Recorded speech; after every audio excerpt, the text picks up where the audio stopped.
Olá, você vai ver nesta edição do Câmara Rio Notícias. Câmara realiza debate sobre orçamento da cidade.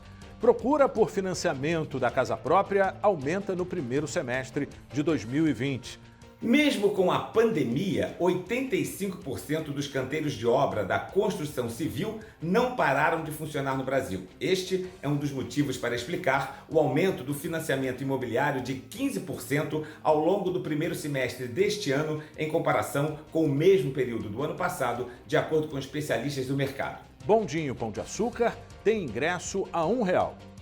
Não saia daí, a gente volta já.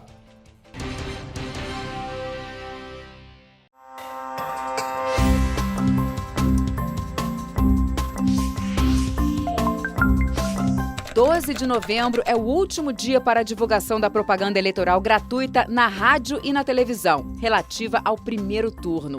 A data também marca o prazo final para a realização de comícios e para o uso de aparelhagem de sonorização fixa no prazo definido em lei. Além disso, também é o limite para a realização de debates na rádio e na televisão.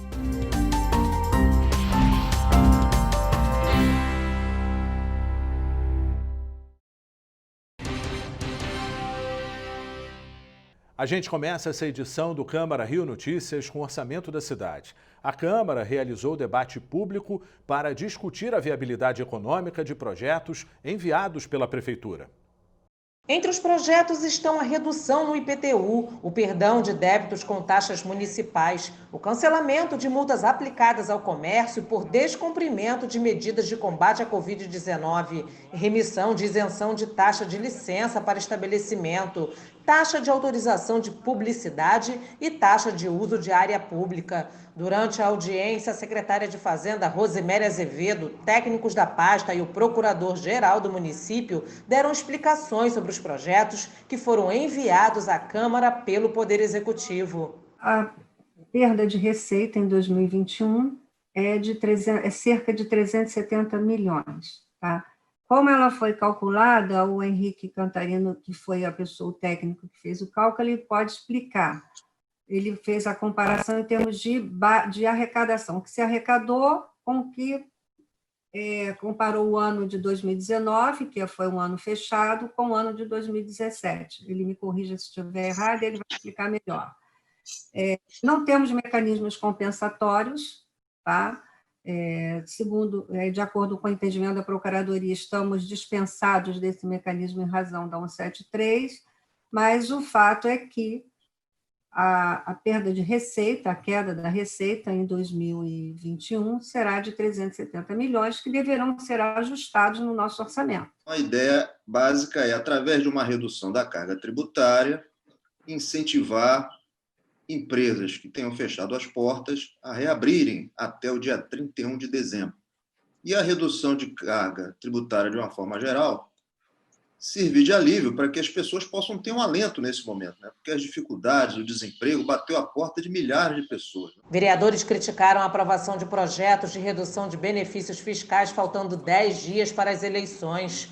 O presidente da Câmara, vereador Jorge Felipe, que conduziu os trabalhos da audiência, disse que os projetos são polêmicos. Na época da planta, nós fizemos cerca de, se fosse contar, mais de 40, entre 40 e 50 reuniões com todos os vereadores, com todas as comissões, com todas as lideranças que quiseram analisar o projeto, ver simulações.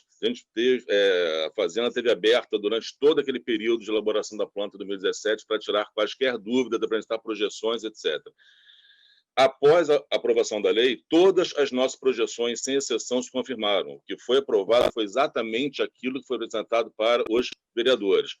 Houve problemas nas regiões. Sim, houve problemas, mas esses problemas a gente tem que separar. Isso eu já falei na audiência pública que eu participei há uns 2 anos atrás. Esses problemas, mais notadamente na Zona Oeste, não foram decorrentes da planta de valores, não foram decorrentes da aprovação da Lei 6250. Deixar isso bem claro. Os problemas que que ocorreram em regiões da cidade, notadamente a Zona Oeste, foram decorrentes de problemas cadastrais. A redução na cobrança no valor do IPTU já passaria a valer a partir de 2021. Bares e restaurantes que ficaram no vermelho durante a pandemia também seriam beneficiados com anistia de pagamento de multas aplicadas pela Vigilância Sanitária. Em 2020, a Câmara votou até por iniciativa nossa, e foi até uma iniciativa da Fazenda, um projeto de desconto do IPTU justamente para para reduzir a inadimplência. E com isso a gente conseguiu manter a inadimplência histórica da Fazenda em termos de IPTU. Tá? A gente não passou dos 30%, mas não passou porque fizemos essas medidas, fizemos o concílio e fizemos esse desconto lá no meio do ano, né, dos 20%. Isso foi uma medida efetivamente para reduzir a inadimplência e conseguimos mantê-la nos níveis históricos. Então, assim, eu não posso afirmar que essa inadimplência, de quanto seria e quanto também, da mesma forma, a gente ainda não tem como estimar isso e como informar isso, porque esse ano foi um ano atípico e conseguimos manter a média de inadimplência, o histórico de inadimplência em 30%, porque fizemos todo esse trabalho de IPTU, de concílio e tudo mais. Mas na avaliação dos parlamentares faltou o principal: os estudos feitos pelos técnicos da Secretaria de Fazenda. É preciso o detalhamento do impacto orçamentário financeiro das propostas nos exercícios financeiros de 2020, 2021 e 2022 e a planilha comprovando o equilíbrio das contas públicas, levando em consideração a renúncia fiscal. Enquanto isso não acontece, a proposta de lei orçamentária para 2021 foi retirada da pauta até que os projetos sejam esclarecidos. Segundo a secretária de Fazenda, o déficit no orçamento para o ano que vem pode chegar a 350 milhões de reais. Nós estamos aqui para prestar os esclarecimentos que a gente tem condições de prestar. E mais, por isso a gente está sendo muito sincero e está dizendo, olha, não foi um projeto estudado pela secretaria, não tivemos tempo de fazer os impactos, fizemos apenas através do Cantarino lá, ele pegou a base, o pagamento contra o que pagou, fez lá, calculou a diferença, e isso ficou bem claro aqui. Tá?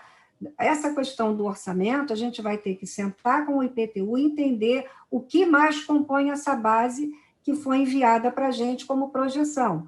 O que os órgãos nos apresentam é o que a gente acata, porque é o órgão que está ali na ponta, e é ele quem tem todos aqueles dados, toda aquela base histórica para calcular. Então, é o que eu ainda disse, nesse orçamento, nós não deixamos colocar nada além do que foi informado pela área técnica. Não colocamos nenhum esforço de arrecadação, nenhuma meta para crescer o orçamento. O orçamento está extremamente conservador. A gente continua falando sobre economia. O governador em exercício, Cláudio Castro, fez um balanço das contas do Estado. Um ano imprevisivelmente difícil. Assim, o governador Cláudio Castro definiu 2020 para a economia fluminense. Em um encontro com jornalistas nesta quarta, ele fez um balanço das finanças do Rio e das medidas para equilibrar as contas. Entre as ações mais importantes, a manutenção do Rio no regime de recuperação fiscal, a garantia de serviços essenciais e o corte de 11 mil cargos comissionados. E no meio de tantos números, duas boas notícias para os servidores públicos. O 13º será pago de forma integral até o próximo dia 15 de dezembro. Já o salário de novembro será pago no próximo dia 1º. Queria fazer alguns anúncios. O primeiro deles é que vocês não copiem a planilha dele, então façam um risco do 3.5 e pode colocar 3.2, porque ele vai bater os 3.3 do ano de 2014. Isso é um desafio que eu não tenho dúvida que o Guilherme vai conseguir. O segundo, ontem eu anunciei que pagaríamos o 13º dentro do ano e hoje eu queria anunciar a data. Pagaremos o 13º integralmente no dia 15 de dezembro. E o salário será dia 1º de dezembro. São dois anúncios importantes para o servidor, sim, mas são dois anúncios importantíssimos para a economia do Estado. O Estado hoje ainda não tem condição de fazer o que a lei manda, que é pagar até o quinto dia útil, mas nós estamos perseguindo isso, estamos perseguindo que durante o ano que vem a gente possa dar essa notícia boa, mas justa para o servidor, que é pagar até o quinto dia útil, como manda a legislação. A pandemia e a retração econômica atrapalharam os planos de equacionamento da dívida. E no auge da crise, o déficit ultrapassou os 11 bilhões de reais. Mas, segundo o secretário de Fazenda, o Estado deve encerrar 2020 com 1,5 bilhão de reais em caixa, graças a um aporte de recursos do governo federal, negociação com investidores e compensações do regime de recuperação fiscal. A gente começou com um buraco de caixa de 1,5 bilhão no início do ano. A pandemia veio, novamente com a queda do barril do petróleo e a perspectiva da gente ter nossos recursos resgatados por conta da operação Delaware. Quando a gente chegou aqui na Fazenda, a gente tinha um buraco de caixa projetado superior a 11 bilhões de reais. Esse era o desafio financeiro que a gente tinha a partir do mês de junho e que teria que resolver em 6 meses. O governador salientou muito bem, o primeiro grande aporte foi o aporte do governo federal, muito bem-vindo via Lei Complementar 173, 2,5 bilhões de reais, que ajudou bastante na recuperação das nossas receitas. Logo na sequência, a gente fez a aprovação do waiver de 2,3 bilhões de reais também, outra medida muito significativa. As compensações do regime de recuperação fiscal somaram 1,5 bilhão. Logo depois, as nossas ações de fiscalização com 0,8, a reabertura da economia com 1,8, a negociação da Petrobras com 1,8, e a gente ainda está na praça com algumas ações importantes que a nossa projeção é que o Estado do Rio de Janeiro, mesmo em meio à pandemia, consiga fechar o ano com o caixa no azul, o que não acontece há muitos anos.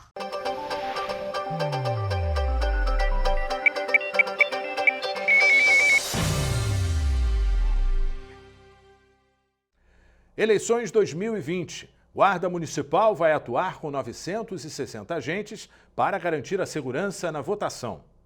O Tribunal Regional Eleitoral solicitou apoio à Guarda Municipal para a realização da eleição para prefeito e vereador no próximo domingo, dia 15 de novembro.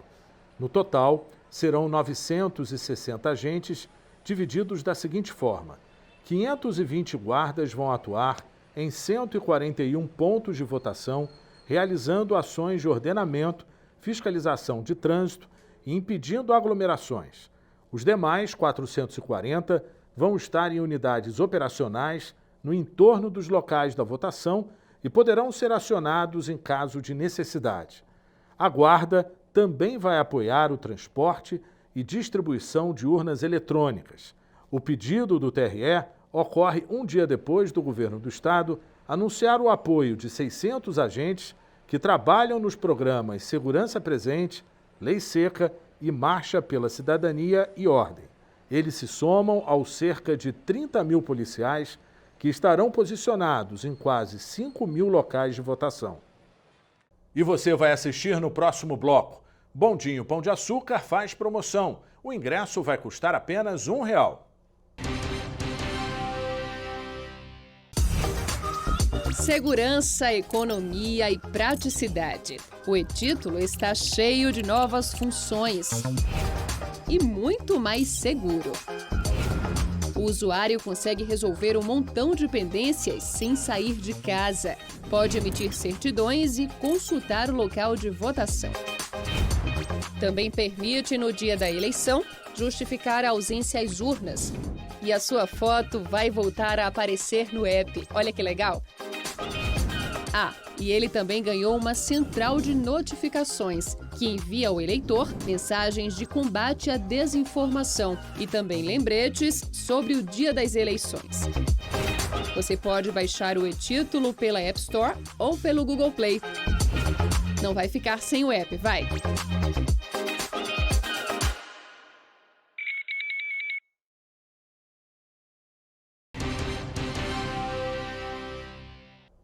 O sonho da casa própria pode estar mais próximo do carioca. A procura pelo crédito imobiliário aumentou no primeiro semestre de 2020. O repórter Renato Chapot conversou com Cláudio Ermolim, presidente da ADEME, a Associação das Empresas do Mercado Imobiliário.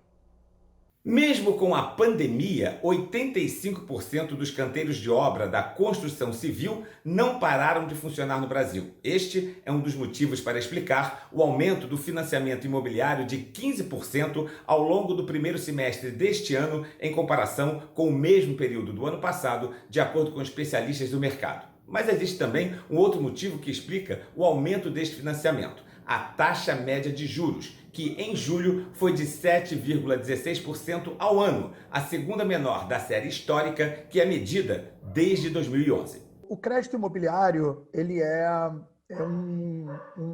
uma taxa de financiamento de longo prazo e é fundamental para que essa taxa ela mantenha-se diminuindo em patamares baixos, que haja uma percepção de manutenção da taxa de juros Selic no longo prazo, né? Então, quando a gente vê essa política de redução de taxa de juros permanecendo no país e, ao atingir o patamar de 2%, as últimas reuniões do Copom permaneceram com essa taxa, isso faz com que os bancos tenham uma visão mais otimista em relação ao médio e longo prazo para o país, e isso, então, reduz automaticamente a taxa de juros do crédito imobiliário, e que tem um impacto extremamente positivo no mercado imobiliário. Só para você ter uma ideia, Renato, cada meio ponto percentual que a gente baixa na taxa de juros do crédito imobiliário, você consegue inserir com capacidade de renda para adquirir um imóvel cerca de 500 mil famílias. Então, num país que você tem quase 8 milhões de déficit habitacional, você imagina o impacto que tem você descer meio ponto percentual na taxa do crédito imobiliário. A gente teve um aumento de 15% de financiamento esse ano, de janeiro a junho, em relação ao mesmo período do ano passado. Esse índice de crédito seria a única explicação para isso ou existem outros fatores? Bom, na nossa visão, Renato, eu acho que a gente tem 3 grandes fatores que explicam esse crescimento do crédito. Primeiro grande fator é que mesmo durante a pandemia, nós conseguimos manter 85% dos canteiros de obra do mercado imobiliário da construção civil em atividade. E aonde isso tem um impacto positivo? Porque aquele comprador do imóvel que está em construção, quando ele vê que as obras permaneceram atuando, né, que as empresas continuaram trabalhando, que as construções continuaram evoluindo, ele se sente seguro de seguir na jornada dele de compra do imóvel, porque ele vê que não tem risco daquela obra parar, não seguir, atrasar, ou outras questões que a gente já viu acontecer no passado. Então, esse é um ponto importante. O segundo ponto importante do crescimento de crédito é a manutenção da taxa de juros em patamares mais baixos da história, né? E a consequência disso, que também impacta nesse aumento de 15% na concessão do crédito imobiliário, é o apetite que os bancos mantiveram, mesmo durante a pandemia, para a concessão do crédito imobiliário. Então, vamos lembrar que, além da redução da taxa de juros do crédito imobiliário, os bancos também fizeram outras ações para estímulo ao crédito imobiliário. Então, tivemos divulgação de campanhas para prazos de carência para início do pagamento do financiamento imobiliário, vimos campanhas para estimular a pessoa a renegociar o crédito que porventura estivesse atrasado. Então, foram outras iniciativas também por parte dos bancos aí que lideram a concessão do crédito imobiliário, além da taxa de juros baixa e além da manutenção das obras do mercado imobiliário da construção civil terem mantido as suas operações durante a pandemia. Quem fez um financiamento com juro mais alto consegue renegociar para pagar mais baixo agora? Certamente, Renato. Todos os bancos hoje, pelo menos é o que a gente tem notícia, né, é que todos os bancos hoje estão abertos, né, a renegociar, obviamente, dependendo do perfil do cliente, do comportamento do cliente, do histórico do cliente, né, se é um cliente que veio adimplente o tempo todo, dependendo da situação do contrato daquele cliente, a gente tem a informação hoje que todos os bancos estão abertos a renegociar, até porque essa impossibilidade, né, se fosse o caso dos bancos em renegociar, poderia gerar um aumento na inadimplência, o que é ruim para todo mundo, né? Então, certamente hoje existe essa possibilidade, o que é um benefício também para o consumidor. Hoje existe também a possibilidade de se fazer a portabilidade de crédito. Como é que funciona isso? Bom, basicamente, se você tem hoje um crédito imobiliário dentro de uma instituição financeira e, porventura, você tem o interesse de migrar para um outro banco, seja porque você tem um relacionamento maior num outro banco, ou porque esse outro banco está te oferecendo uma taxa de crédito para o financiamento imobiliário melhor do que o banco que você tem atualmente o teu financiamento, basta que você peça essa proposta de crédito imobiliário, você leva no banco que você hoje é cliente, tem o seu crédito lá e tem seu financiamento, e esse banco, então, ele faz essa autorização de portabilidade. Então, é simples, não é complicado, mas, historicamente, Renato, acho que isso é que é importante as pessoas estarem cientes, dificilmente um banco tem interesse em perder o cliente. Então, na hora que você liga para o seu banco para buscar a portabilidade, né, dizendo que você conseguiu uma taxa melhor num outro banco, na grande maioria dos casos, o seu próprio banco busca negociar para te manter como cliente, né? O mercado imobiliário, o crédito imobiliário, ele é um crédito de longo prazo, né? São 25, 30 anos de financiamento imobiliário. Então, existe um valor muito grande para o banco conseguir manter esse cliente que vai estar fiel a ele durante 25, 30 anos.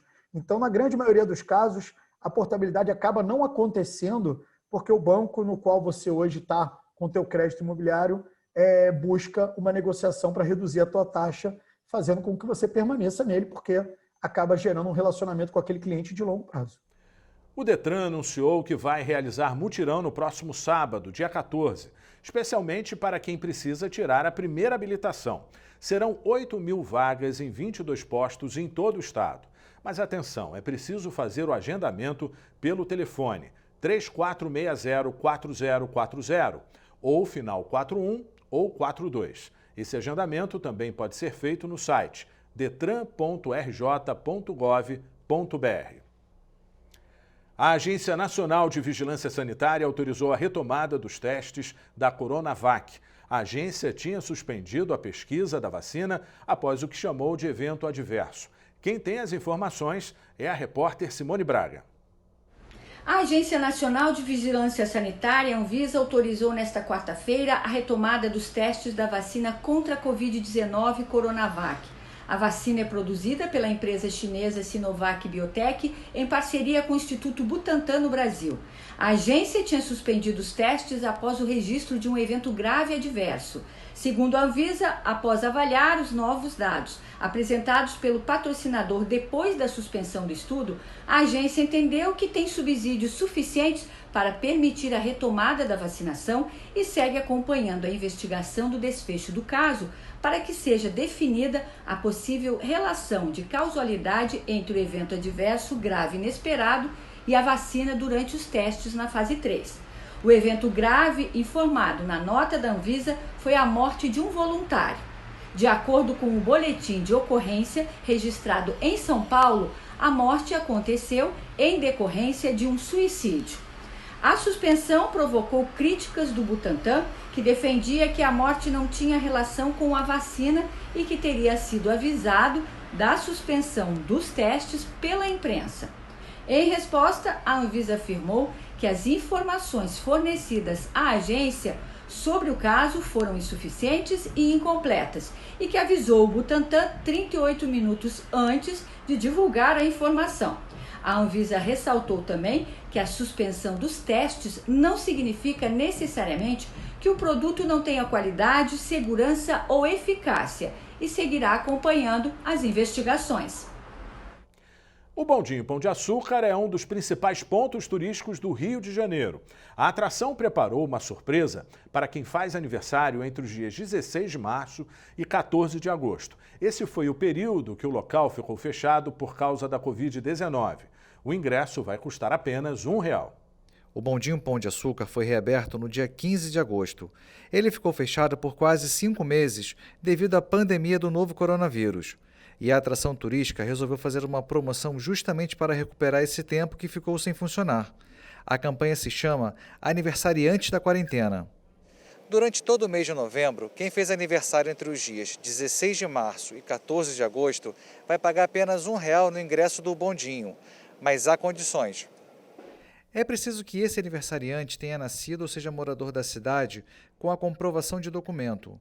Essa mesma pessoa precisa estar acompanhada de 2 convidados que comprem o bilhete a partir de R$30. Mas importante, a promoção só é válida quando o uso do ingresso é feito no mesmo dia da compra. E o Câmara Rio Notícias de hoje fica por aqui. Acompanhe a nossa programação nas redes sociais. A Rio TV Câmara está no YouTube, no Facebook, no Instagram e também no Twitter. Obrigado pela companhia.